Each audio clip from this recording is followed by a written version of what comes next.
जय हिंद दोस्तों। आज का वीडियो में आज का सेशन में आप लोग का स्वागत है। जैसे कि हम लोग ये क्वेश्चन सीरीज चल रहा था और आप लोग का 70 तक हो गया था, तो चलिए आज 71 नंबर क्वेश्चन से सॉल्व करने का कोशिश करते हैं। तो जैसे कि आप लोग देख रहे हैं 71 नंबर क्वेश्चन में the object of super charging the engine is, ये देखिए इंजन का सुपर चार्ज करने का क्या उद्देश्य होता है। देखिए यहीं पर हो जाएगा, इसका जो आप लोग का ऑब्जेक्ट होता है, उद्देश्य होता है to reduce mass of the engine per brake power. ये देखिए रिड्यूस करता है, मास को रिड्यूस करता है इंजन का पर brake power.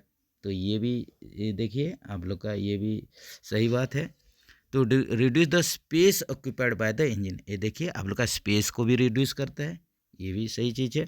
To increase the power of output of an engine when generator power is required, ये देखिए यहीं पर पूछ रहे आप लोग का बोल रहा है कि to increase the power output. देखिए पावर आउटपुट के इंक्रीज करेगा और आप लोग का कब इंक्रीज करेगा, when greater power is required, जब ग्रेटर पावर रिकॉर्ड होगा, ज़्यादा पावर रिकॉर्ड होगा, उस टाइम में आप लोग का पावर आउटपुट को बढ़ा देगा, ये भी सही चीज़ है। इसके बाद ये देखिए यहीं पर आप लोग का ऑप्शन डी के साथ चलिए, सभी ठीक है। The friction experience by body when in motion is known as, ये देखिए आप लोग पूछ रहे हैं कि फ्रिक्शन एक्सपीरियंस बाय बॉडी, एक बॉडी के द्वारा आप लोग का फ्रिक्शन एक्सपीरियंस किया जाएगा when body in motion, motion के दौरान जो फ्रिक्वेंस आप लोग का फ्रिक्शन जो होगा उसको हम लोग क्या बोलेंगे, जैसे फिजिक्स का क्वेश्चन है तो ये हो जाएगा आप लोग का, ये देखिए ये हो जाएगा डायनामिक फ्रिक्शन हो जाएगा। मोशन के दौरान जो फ्रिक्शन आप लोग का एक्सपीरियंस होता है बॉडी के द्वारा, ये डायनामिक फ्रिक्शन होता है। The object of caulking in a rivet joint to make the joint, ये देखिए आप लोग का जब भी रिवेटिंग जॉइंट होता है उसके बाद आप लोग का कॉल्किंग और फुलेरिंग होता है। तो ये कल्किंग जो प्रोसेस है इसका आप लोग का क्या मतलब होता है कि रिवेटिंग जॉइंट होने के बाद ये उसको लीक प्रूफ कर देता है। दो प्लेट को रिवेटिंग कर देंगे, जॉइंट हो जाएगा, उसके बाद कल्किंग और फुलेरिंग ऑप्शन जो आप लोग का ऑपरेशन होता है उसका माध्यम से ये लीक प्रूफ हो जाता है। ऑप्शन डी के साथ चलिए। The ductility of the material deals with the decrease in percentage of elongation of specimen under tensile stress, ये देखिए ये आपका मेटल का क्वेश्चन है, डक्टिलिटी पूछ रहा है। डक्टिलिटी ऑफ ए मटेरियल, आप लोग का डक्टिलिटी क्या होगा, ये देखिए डक्टिलिटी ऑफ ए मटेरियल ये डिक्रीज हो जाएगा, घट जाएगा with the decrease in percentage of elongation, ये देखिए जब आप लोग का परसेंटेज ऑफ एलंगेशन भी घट जाएगा तो आप लोग का डक्टिलिटी भी घट जाएगा। तो ये आप लोग का ऑप्शन देखिए बी के साथ चलिए। The amount of heat required to raise the temperature of unit mass of gas through 1 degree is called, ये देखिए ये भी आप लोग का फिजिक्स का क्वेश्चन है। The amount of heat required, कितना आप लोग का अमाउंट ऑफ हीट रिक्वायर्ड चाहिए किस काम के लिए, to raise the temperature of unit mass, ये देखिए आप लोग का यूनिट मास का टेम्परेचर बढ़ाने के लिए, ये किसके लिए, आप लोग का गैस के लिए, थ्रू 1 डिग्री, 1 डिग्री के लिए पूछ रहे हैं। The amount of the heat required to raise the temperature of unit mass of gas through 1 degree is called, इसको हम लोग जानते हैं स्पेसिफिक हीट बोलते हैं। ये चलिए ऑप्शन ए के साथ चलिए।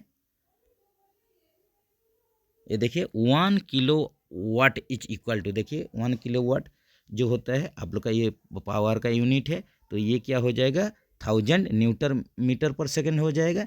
जैसे कि आप लोग पावर का जैसे कि आप लोग जानते हैं ये होता है फोर्स इनटू वेलोसिटी होता है, ये होता है आप लोग का, ये देखिए ये आप लोग का पावर जो होता है फोर्स इनटू वेलोसिटी होता है, तो इसका यूनिट क्या हो जाएगा, फोर्स का आप लोग का न्यूटन हो गया, वेलोसिटी का आप लोग का मीटर पर सेकंड हो जाएगा।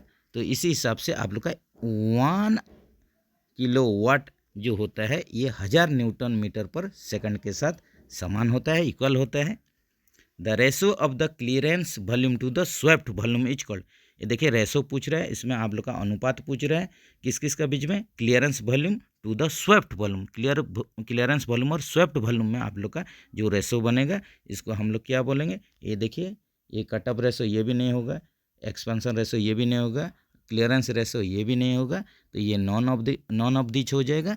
तो ये क्या होगा आप लोग का जो रेशो है क्लियरेंस वॉल्यूम से आप लोग का स्वेप्ट वॉल्यूम के बीच में, ये होगा आप लोग का कंप्रेशन रेशो हो जाएगा, CR हो जाएगा कंप्रेशन रेशो, याद रखिए। Which of the following welding process uses non consumable electrode. ये देखिए non consumable electrode TIG welding में, टंगस्टन इनर्ट गैस वेल्डिंग, इसमें आप लोग का नॉन कंज्यूमेबल इलेक्ट्रोड यूज होता है। आप लोग का मिग वेल्डिंग में क्या होता है आप लोग को पता है, कमेंट्स में बताइए। The electrode use in spot welding have a tip of. ये देखिए स्पॉट वेल्डिंग के लिए जो इलेक्ट्रोड होगा उसका टिप जो होगा, उसका टिप क्या होगा, ये इसका टिप जो आप लोग का होगा कपर का ही टिप चलेगा, याद रखिए। तो स्पॉट वेल्डिंग में उपयोग किए जाने वाले इलेक्ट्रोड की जो आप लोग का नोक होगी, टिप होगी, वो आप लोग का कपर से तैयार होना चाहिए, कपर से आप लोग का बना हुआ होना चाहिए। The operation of cutting up a flat sheet to desired shape is called. ये देखिए आप लोग का चपटी शीट को मनचाहे आकार में काटने के लिए जो प्रक्रिया होता है उसको क्या बोलते हैं, इसको बोलते हैं हम लोग ब्लैंकिंग बोलते हैं, याद रखिए। Which of the following material has maximum ductility. ये देखिए आप लोग का निम्नलिखित में से किस सामग्री में अधिकतम लचीलापन होता है, मैक्सिमम आप लोग का डक्टिलिटी होता है। ये MS हो जाएगा, माइल्ड स्टील हो जाएगा। What represents the yellow strip on both side of end panel of आईसेप कोच। ये देखिए यहीं पर पूछ रहा है कि आप लोग का येलो स्ट्रिप जो होता है बोथ एंड पैनल में होता है आप लोग का आईसेप कोच का, तो ये होता है आप लोग का, ये भी कुछ रिपीटेड क्वेश्चन है। तो ये क्या होता है, ये होता है आप लोग का एंटी टेलीस्कोपिंग होता है। ICF और BML coach, ICF RCF BML coach में रहता है, ये होता है एंटी टेलीस्कोपिंग कोच होता है, जो आप लोग का येलो स्ट्रिप रहता है एंड पैनल में। What colour of the writing work of LHB coach. LHB coach में राइटिंग वर्क के लिए, लिखने के लिए कौन सा आप लोग का कलर यूज होता है, रॉयल ब्लू और कोबाल्ट ब्लू यूज होता है, रिपीटेड क्वेश्चन है। विच of the following is not a boring tool. ये देखिए यहीं पर जो बोरे के बोरिंग टूल कौन सा नहीं है, तो यहीं पर देखिए ये रेचेट जो ब्रेस है बोरिंग टूल है, एगर बिट है ये बोरिंग टूल है, और पॉइंटेड जो ऑल है ये भी आप लोग का बोरिंग टूल है। लेकिन आप लोग का ये देखिए जो स्क्रू ड्राइवर है ये बोरिंग टूल नहीं है। Distortion in welding occurs due to. ये देखिए डिस्टोरेशन जब भी वेल्डिंग करते हैं तो डिस्टोरेशन होता है, मतलब आप लोग का जो वेल्डिंग करने के बाद उसका जो शेप और साइज ठीक नहीं रहता है, फिनिशिंग ठीक नहीं रहता है, डिस्टोरेशन हो जाता है। ये क्या चीज़ के लिए होता है, तो ये देखिए आप लोग का जो डिस्टोरेशन होता है आप लोग का यहीं पर देखिए ऑप्शन में चलेंगे तो ये भी नहीं होगा, रॉन्ग इलेक्ट्रोड, एक्सेसिव करंट ये भी नहीं होगा, इम्प्रॉपर क्लैंपिंग ये भी नहीं होगा, नॉन ऑफ दिच होगा। तो ये आप लोग का जो आप लोग का डिस्टोरेशन होता है वेल्डिंग करते हुए, तो ये आप लोग का हीटिंग और कूलिंग के लिए ही होता है। आप लोग का ये हीटिंग और कूलिंग के लिए ही होता है। ये जो आप लोग का डिस्टोरेशन आता है हीट और कूल हो जाने से आप लोग का क्या होगा, एक्सपांसन होगा, इसके बाद कंप्रेशन हो जाएगा, इसी से कंप्रेस हो जाएगा, एक्सपांड होगा, कंप्रेस होगा, हीट और कूल होने से इसमें आप लोग का डिस्टोरेशन ये प्रोड्यूस होता है, याद रखिए। Arc length in arc welding should be equal to. ये देखिए आर्क लेंथ पूछ रहा है, आर्क वेल्डिंग में जो आर्क लेंथ रहता है ये किसके साथ समान होता है, ये आप लोग का जो रॉड का डायमीटर के साथ समान रहता है, याद रखिए। ऑप्शन बी के साथ चलिए। What is the responsible for the current to flow. ये देखिए ये करंट फ्लो होने के लिए आप लोग का को मैंने यहीं पर ऑप्शन जो है कौन ऑप्शन आप लोग का देखिए कौन वाला ऑप्शन इसके लिए दायी है, ये देखिए इलेक्ट्रॉन ही दायी होता है। इलेक्ट्रॉन फ्लो होने से हम लोग क्या बोलते हैं, करंट फ्लो हो रहा बोलते हैं।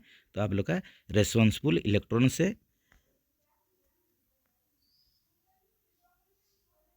विच ऑफ द फॉलोइंग सिंबल। ये देखिए यहीं पर बोल रहा है कि सॉरी फ्रेंड्स यहीं पर पूछ रहा है सिंबल दिया हुआ है, सिंबल का आप लोग का मीनिंग पूछ रहा है। तो जैसे कि सिंबल में आप लोग देख रहे हैं ये आप लोग का ओपन सर्किट है। उसके बाद देखिए फिर आप लोग का जो सिंबल है आप लोग इसको जब साइंस पढ़े हुए होंगे तब देखे होंगे, आप लोग का ये हो जाएगा आप लोग का एक ठो सेल का सिंबल है। The SI unit of electrical resistance, resistance का यूनिट ओम होता है। ऐसे करंट का यूनिट आप लोग का पोटेंशियल डिफरेंस का यूनिट, ये सब आप लोग को याद रहना चाहिए। Which of the following is a part of electrical circuit that melts easily and breaks the circuit when current exceed to predetermined value. ये देखिए जब आप लोग का इलेक्ट्रिकल सर्किट में हम लोग क्या यूज करते हैं, अगर एक्सेसिव करंट आ गया सर्किट में या कोई भी शॉर्ट सर्किट हो गया तो ये आप लोग का देखिए इलेक्ट्रिकल पार्ट्स को बचाने के लिए हम लोग क्या यूज करते हैं, फ्यूज यूज करते हैं। याद रखिए ये होगा फ्यूज होगा।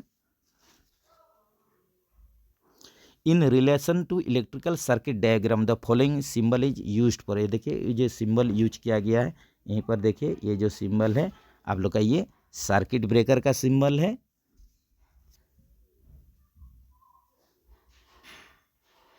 वाई इज इंसुलेटर यूज, ये देखिए sorry why is isolator use, isolator पूछ रहे हैं तो यहीं पर देखिए जो आप लोग का आइसोलेटर का काम क्या होता है, तो ये आप लोग का आइसोलेटर जो होता है ये मैनुअली ऑपरेटेड एक स्विच होता है जो कि आप लोग का कोई भी अगर इलेक्ट्रिकल सर्किट में कोई फॉल्टी सेक्शन है, ख़राब है, तो उसको आप लोग क्या करेंगे, आइसोलेट कर पाएंगे, इसलिए आप लोग का आइसोलेटर यूज होता है।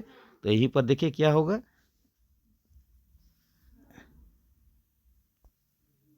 ये देखिए 93 का आप लोग का to isolate one person of the circuit from another. ये देखिए ये होगा आप लोग का सही आंसर होगा।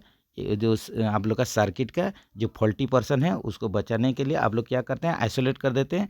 तो ये हो जाएगा to isolate one person of the circuit from another, दूसरे सेक्शन से जो अच्छा हेल्दी सेक्शन रहता है उससे आप लोग खराब सेक्शन को आइसोलेट कर देते हैं आइसोलेटर के माध्यम से।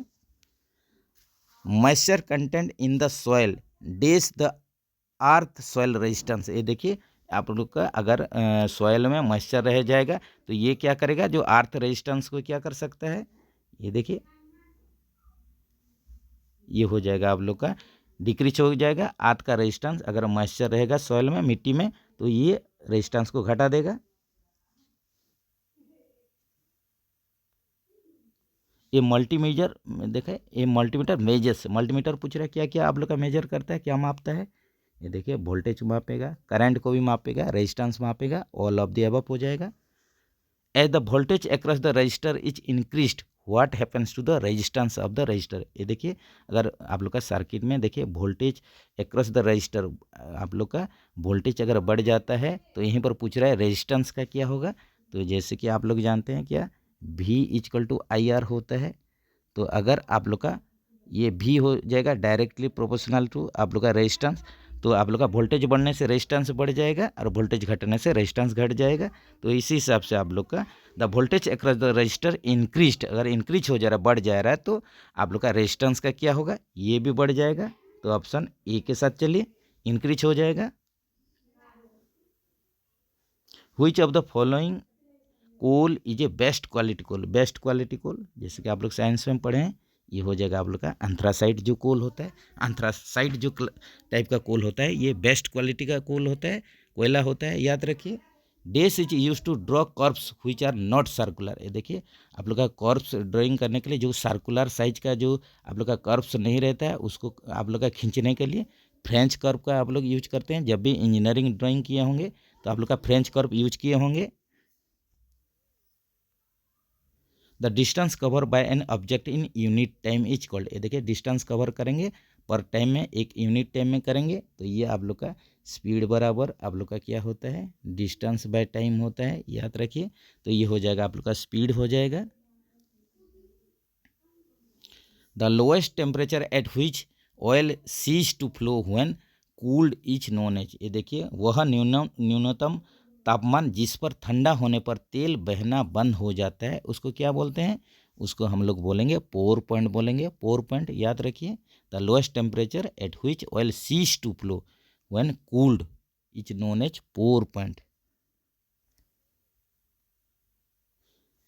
The committee of parliament on official language submits its report to home. ये देखिए आप लोग का पूछ रहा है संसद की समिति जो राजभाषा पर अपनी रिपोर्ट किसे सौंपता है, तो ये प्रेसिडेंट को सौंपा जाता है, राष्ट्रपति जी को। On whose reports does the president issue order regarding official language. देखिए on whose reports does the president issue orders regarding official language, किसकी रिपोर्ट पर राष्ट्रपति राजभाषा के संबंध में आदेश जारी करता है। तो ये हो जाएगा आप लोग का parliamentary committee on official language. ये देखिए जो पार्लियामेंट्री कमेटी ऑफिशियल लैंग्वेज का होता है उसका रिपोर्ट पर प्रेसिडेंट इशू करेंगे। किसके रिगार्डिंग में? आप लोग का ऑफिशियल लैंग्वेज का रिगार्डिंग में आप लोग का ऑर्डर आप लोग का निकालेंगे। तो इसलिए आप लोग का ऑप्शन डी होगा, parliamentary committee on official language. Which schedule of the constitution contains provision regarding official language. ये देखिए आप लोग का पूछ रहा है कि कॉन्स्टिट्यूशन में आप लोग का पूछ रहा है कौन सा शेड्यूल जो है उसके अनुसार आप लोग का ऑफिशियल लैंग्वेज के बारे में बोला गया है। Which schedule of the constitution contain provision regarding official language. संविधान के किस अनुसूची में राजभाषा के संबंध में प्रावधान है? ये देखिए आप लोग का पार्ट 17 जो भाग 17 है यही है आप लोग का सही आंसर, याद रखिए। When was official language rule passed? ये देखिए 1976। तो आप लोग का अगर ऑफिशियल लैंग्वेज एक्ट हो जाएगा तो इसके लिए कौन सा साल में होगा, याद रखिए। Which of the following documents are not cover under section 3(3)? ये देखिए यहीं पर पूछ रहा है निम्नलिखित में से कौन सा दस्तावेज धारा 3(3) के अंतर्गत नहीं आता है। तो यहीं पर देखिए नहीं आता है पूछ रहा है। तो ये देखिए ये भी आप लोग का आता है, एग्रीमेंट आता है, प्रेस रिलीज भी आएगा, टेंडर नोटिस भी आ जाएगा। तो इस हिसाब से नॉन ऑफ दिच हो जाएगा। सभी इसमें जो डॉक्यूमेंट्स है सब आप लोग का सेक्शन 3(3) कवर करता है। तो ये आप लोग का यहीं पर नॉन ऑफ दिच हो जाएगा। Conventionally who is elected as the chairman of the committee of parliament on official language? ये देखिए यहीं पर आप लोग का पूछ रहा है chairman of committee of parliament on official language. तो ये हो जाएगा आप लोग का गृह मंत्री हो जाएंगे, home minister. What are the fundamental function of the committee of parliament on official language? ये देखिए यहीं पर आप लोग का पूछ रहा है कि फंडामेंटल फंक्शन पूछ रहा है, संसदीय राजभाषा समिति के मूलभूत कार्य क्या है यही पूछ रहे हैं। तो इसका आंसर आप लोग का देखिए क्या होगा, ये हो जाएगा to review the progressive use of Hindi. तो ये आप लोग का जो फंडामेंटल फंक्शन है तो उसको जो आप लोग का कमेटी है पार्लियामेंट ऑफिशियल लैंग्वेज का, तो इसका फंडामेंटल फंक्शन यही होता है कि आप लोग का इसको रिव्यू करता है, आप लोग का हिंदी का प्रोग्रेसिव यूज का रिव्यू करता है। ऑप्शन डी के साथ चलिए।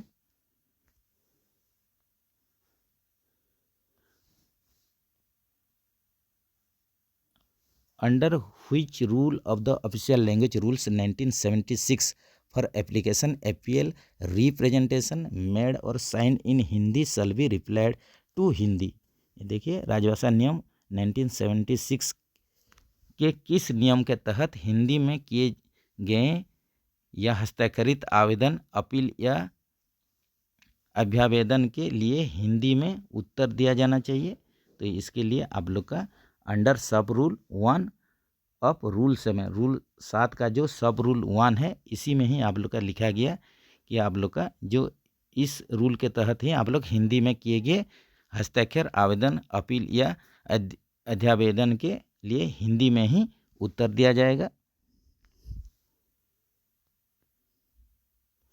इन which language application appeal representative made और sign in Hindi should be replied to? ये देखिए यहीं पर पूछ रहा है हिंदी में किए गए हस्ताक्षरित किए गए आवेदन, अपील, प्रतिनिधि का उत्तर किस भाषा में दिया जाना चाहिए?